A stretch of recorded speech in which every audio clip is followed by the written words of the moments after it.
A teen rapper's hit song was used as evidence against him in a murder trial in Fort Worth. Tay-K's song, The Race, climbed the charts 2 years ago, but now prosecutors are hoping it helps send him away for a long time. Part of the song's popularity was that it seems to be about the very murder that Tay McIntyre has now been found guilty of, and the jurors were hearing it for the first time as they decide how long he would potentially stay in prison.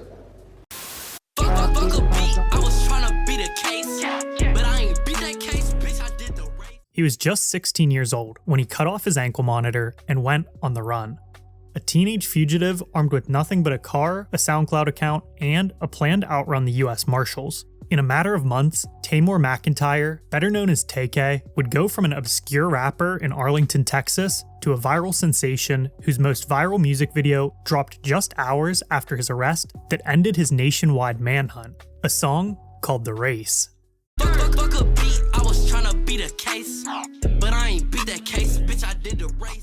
The song was a bold, defiant taunt to the justice system that was hunting him, and it worked. Millions watched, labels came calling, and the hashtag #FreeTay-K exploded across the internet. But behind the viral song and the record deal was a tragic story filled with loss, violence, and innocent lives taken far too soon. This is the story of how a kid born into chaos became a symbol of controversy, criminal justice, and dangerously blurred the lines of rap and real life. This is the story of Tay-K.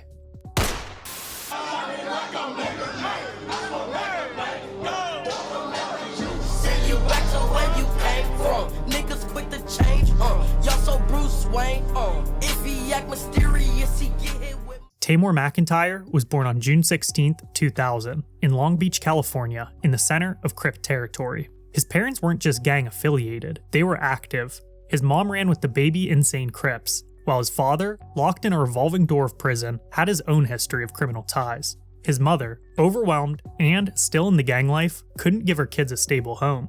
Taymor and his sister Kayla were swept into the foster care system, shuffled between strangers, and never stayed long enough in one place to really settle in. He never had holidays, never had structure, never had someone to teach him right from wrong that also stayed in his life long enough to lead by example. When his father got out of prison in 2009, the kids were living with their mom again after she was able to separate herself from the Crips. Once their father was back in the picture, the family was forced to relocate to Arlington, Texas, a place they weren't excited to be, and it only got worse from there. His father, now back in the picture, became physically abusive. He was violent with everyone in the house and controlling. Taymor spent as little time at home as possible, crashing at friends' houses and slowly finding comfort in the streets. It seemed like Taymor was raised in survival mode, but was never taught how to live or function as a healthy member of society. As a freshman in 2014 at Martin High School, he began finding a sense of belonging with friends and eventually started a group called the Daytona Boys, a rap collective that would become his escape.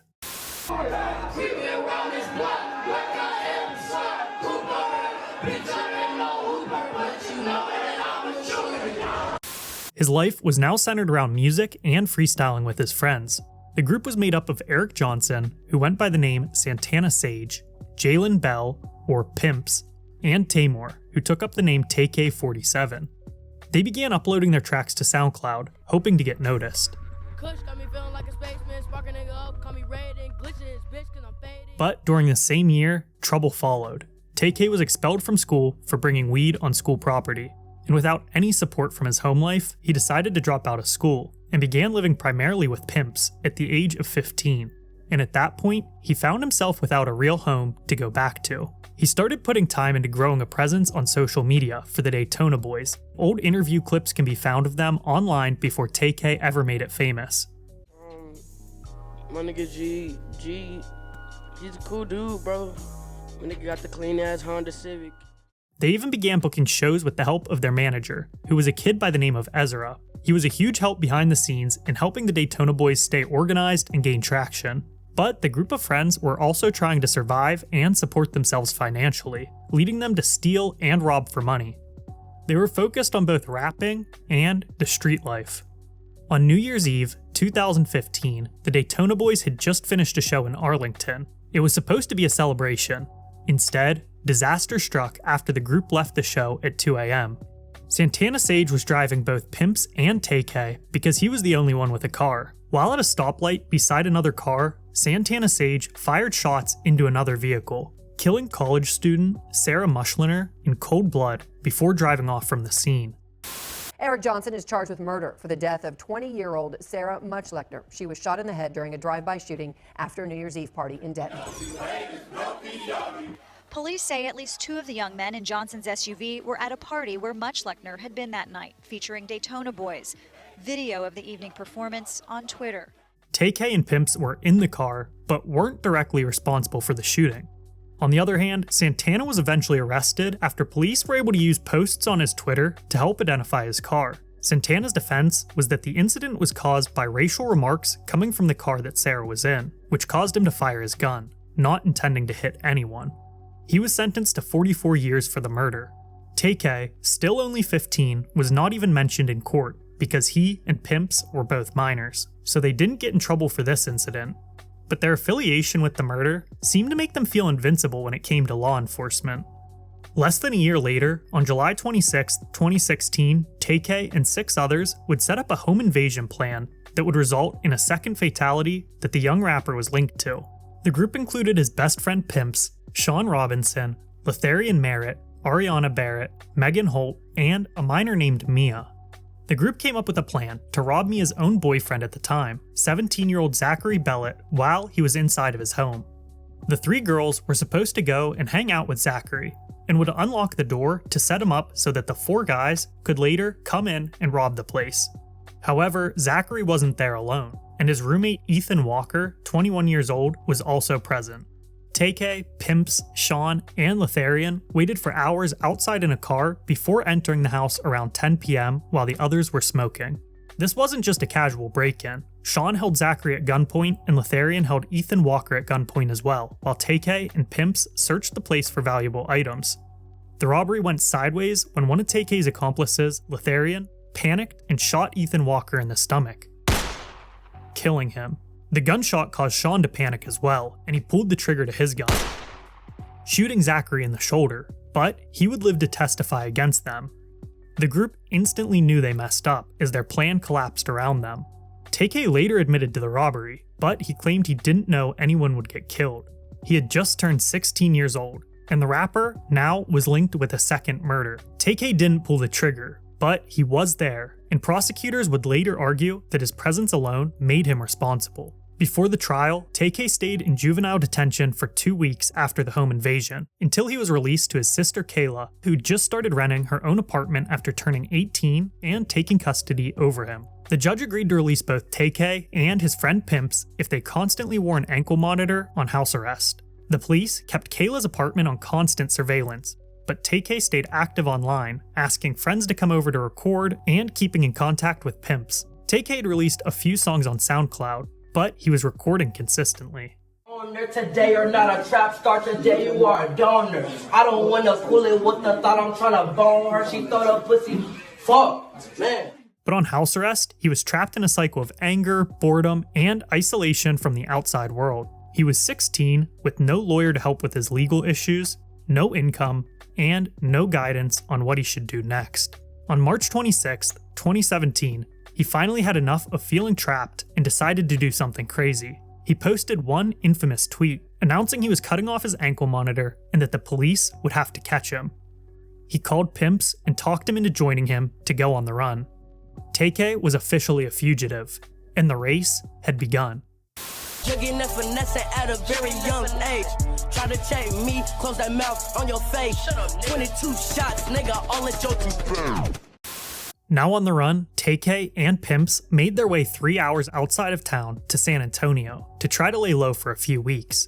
Tay-K was already gaining local attention from the lore that was building around him and his social media.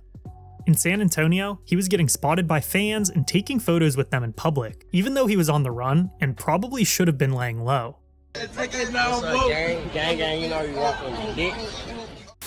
Tay-K and Pimps had another issue: money. The two knew that they would need to come up with some cash to survive. To solve their problem, they planned on robbing a 23-year-old photographer, Mark Saldivar. Pimps was messaging Mark on Instagram and set up a photo shoot for him and Tay-K where they planned to steal his camera equipment. They met Mark around 5 p.m. near an empty parking lot. Mark hopped in the car with Pimps and Tay-K so they could smoke together, But shortly after he got in the car, they forcefully took his equipment and kicked him out. And just like their last attempted robbery, things didn't go as Pimps and Tay-K had planned. Once they got him out of the car, Mark didn't just run off with his tail tucked between his legs. Instead, he began making a scene and yelling as loud as he could. He went towards the street, trying to get anyone's attention. Pimps and Tay-K wanted to shut him up, so they sped towards Mark, trying to run him over.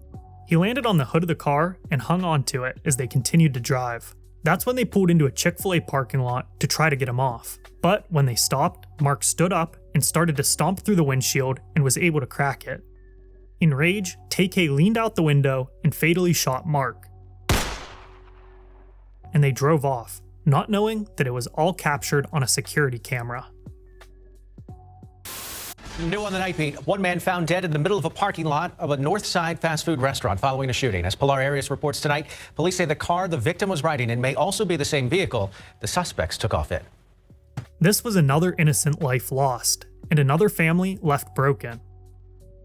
But Tay-K and Pimps kept moving, now with a little bit of money and Mark's camera equipment.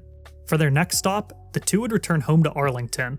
Within a month, San Antonio police had already tied Pimps and Tay-K to the murder at Chick-fil-A.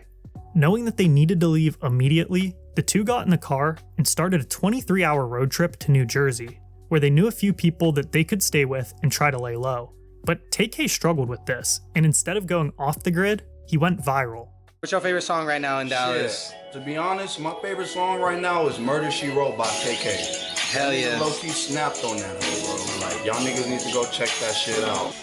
Tay-K hard. Tay-K, bro, that last project, bro. Favorite Dallas song. Tay-K, Murder, She Wrote. Bro, that has literally been almost everybody's favorite. Spending all of their money, they made it to New Jersey. From their new safe house, Tay-K continued making music and releasing it while on the run from police. He would post to SoundCloud and his social media, which continued to grow his following and the amount of people who were watching the manhunt in real time.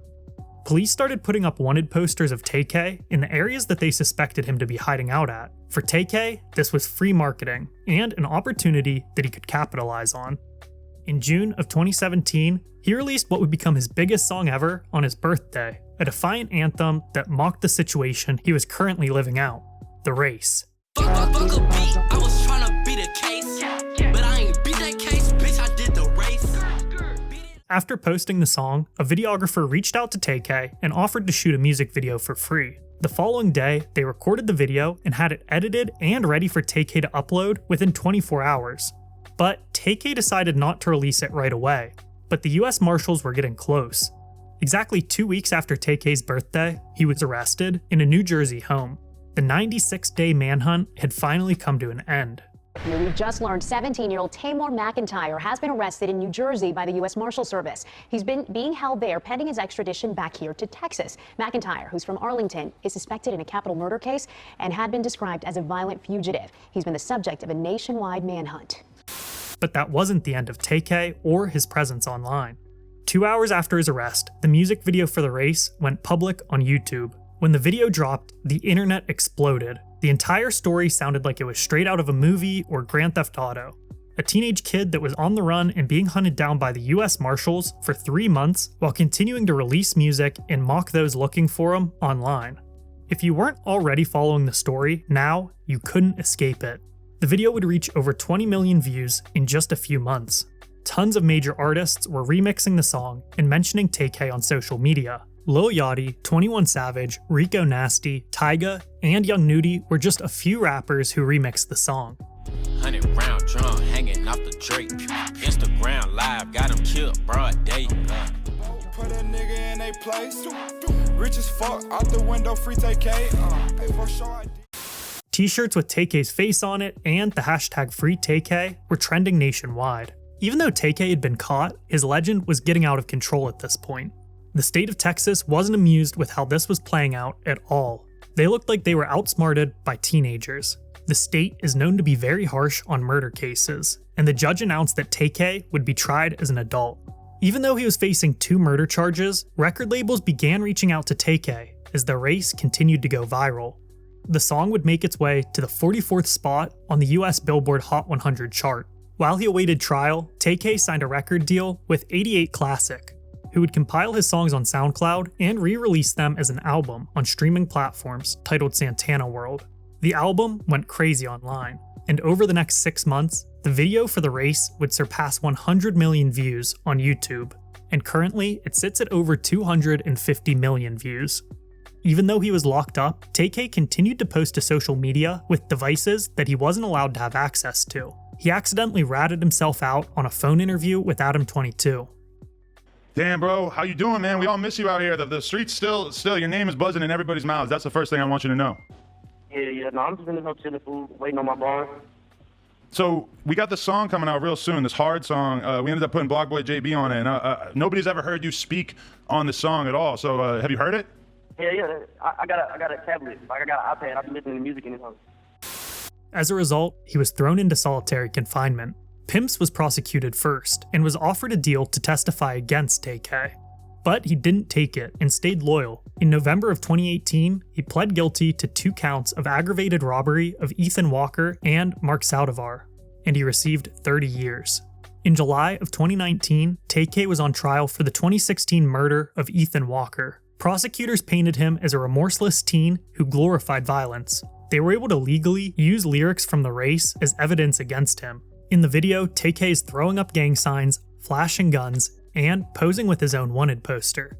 By this time, there were 3 years of evidence and testimonies built up that were used in court against him, and the jury didn't need long to make their decision. He pled guilty to aggravated robbery, but not to the murder of Ethan Walker. And of course, the defendant should have anticipated all this. He should have anticipated, because you know how he knew what was going to go down that night, what the risks were for his conspiracy? Because he wanted his own gun. As he asked Mariah Quadri, can I borrow a gun from you? Can you point me to somebody where I can borrow a gun? What else do we know about what he should have anticipated that night? Because, ladies and gentlemen, the red flags were right in front of his face like a Christmas tree blinking on and off that night. Number one, Tamar never touched, handled, loaded, cleaned, carried a firearm either before this incident that day, during the incident that day, or after the incident that day. There is not a scintilla of evidence that he did that. His trial only lasted 1 week, and he was found guilty of both murder and aggravated robbery. He was sentenced to 55 years in prison for the murder of Ethan Walker. This sentencing did not include the incident with Mark Saldivar. Tay-K was scheduled for trial on February 10, 2025 for the capital murder of Mark Anthony Saldivar, the 23-year-old photographer that he allegedly killed in 2017, which is nearly 6 years between the 2 trials. In February 2025, a judge granted a final delay to the trial, rescheduling jury selection for March 31st, 2025, with testimony set for April 1st. The defense requested more time to review new evidence, but the judge emphasized no further delays were allowed. Tamar McIntyre was 16 years old when this happened. He was a child. You're going to hear evidence that Tamar's childhood up to that point was far from idyllic. On April 15, 2025, Tay-K was found guilty of murder and sentenced to an additional 80 years behind bars for his connection to the 2017 murder. We, the jury, find the defendant Tamar McIntyre guilty of the lesser-included offense of murder. Not guilty of capital murder, but guilty of murder. That is what a jury decided after more than 8 hours of deliberations in the trial of Texas rapper Tay-K. Tay-K is currently being held at Texas Department of Criminal Justice, where he's currently set to serve out the rest of his sentence. Today, Tay-K is 24 years old, and he's already spent nearly a decade behind bars. The rapper argues that his sentence for the involvement in the murder of Ethan Walker was harsher because of his race, pointing to a white female co-defendant, Mia, who was Zachary's girlfriend at the time of the robbery, who only got probation. Tay-K says he was just a kid, misguided and undirected, a product of his environment without a real chance at adulthood. But multiple lives were lost, and no amount of talent, fame, money, or regret can change that. This isn't just the story of a runaway rapper that got famous with a hit song. It's a tragedy of wasted potential, failed parenting, and the cost of trying to outrun consequences. Unfortunately, Tay-K made history for all the wrong reasons, and now, from a maximum security prison, he has to watch the world continue to move on without him.